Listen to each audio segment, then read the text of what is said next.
Oh, wow. Far out. Everything is just so beautiful.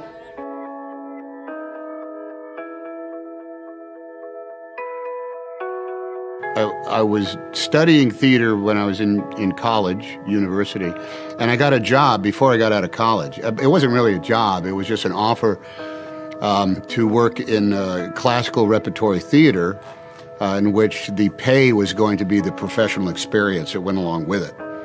And there was a group of us, we all went, and we knew we would be gone for 4 or 5 months.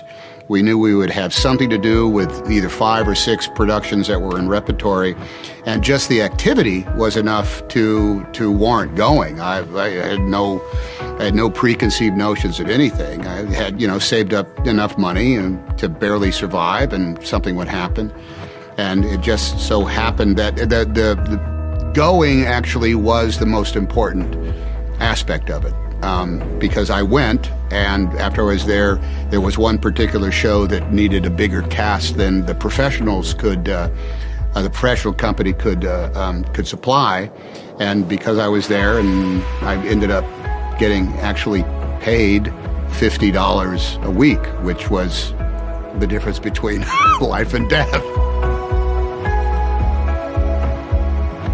That's your job, to keep going. Your duty is to help without ceasing. The art you create can glorify it. The science you pursue can prove its value. The law you practice can pass on its benefits. The faith you embrace will make it the earthly manifestation of your God.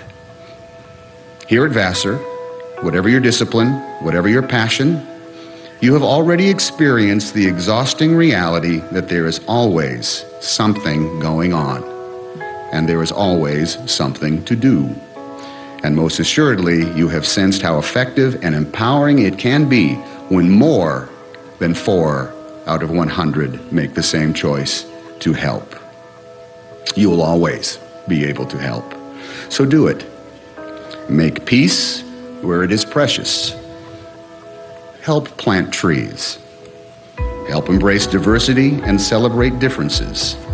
Help stop gridlock.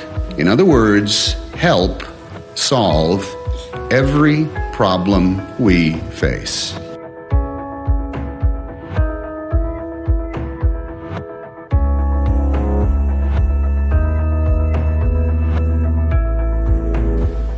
Help, and we will save the world. If we don't help, it won't get done. You must help. Please help. Please provide help. Please be willing to help. Help, and you will make a huge impact on the life of the street, the town, the country, and our planet.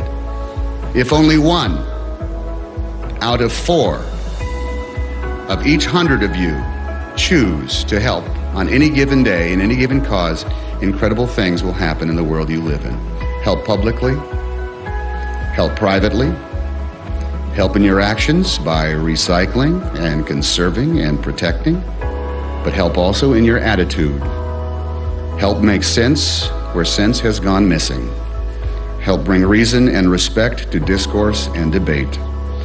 Help science to solve and faith to soothe.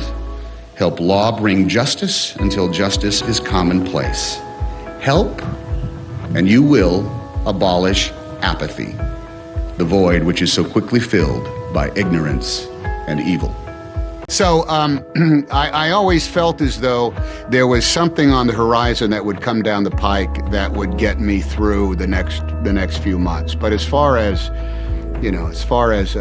bona fide break goes, the only thing you can go on is your faith and your instinct, and that window of cushion that you would be able to give yourself of enough money literally to pay your rent. I was married and I had a kid at the time, and just always needed to have. I said, well, I got $800 in the bank. I think I'm good for about another 3 months. I was just thrilled to know that someone was asking me to be in a movie, and I thought that was all that was required. And as long as I keep asking, everything will fall into place.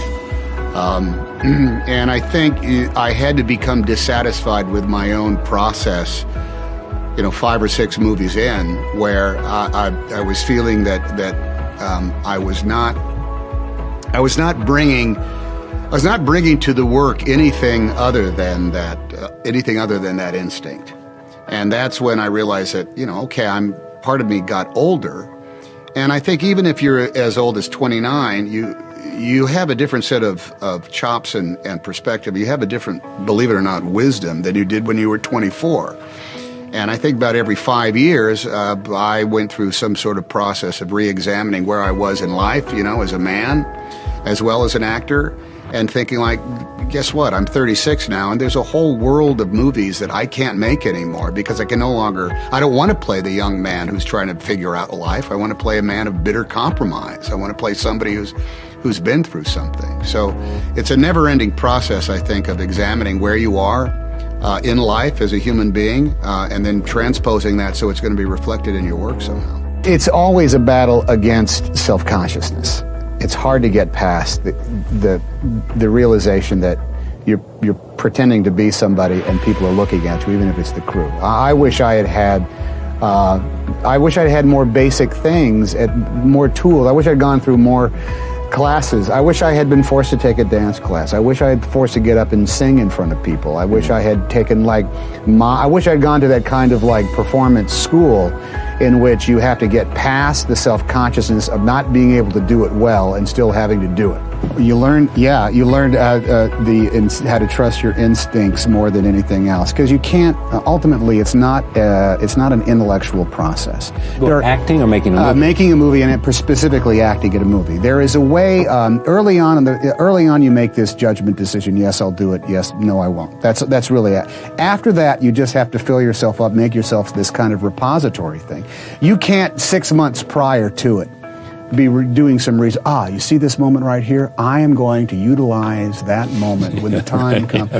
No, it has to be some other thing. You just keep loading yourself up so that when the moment comes, you have so much the intangible stuff at your fingertips, so that you can realize, I know, I have 9 images in my head that will help me communicate this idea, as opposed to one specific decision I made 6 months ago or even the night before. But I can give you something more precious than a paycheck, and that is professional experience.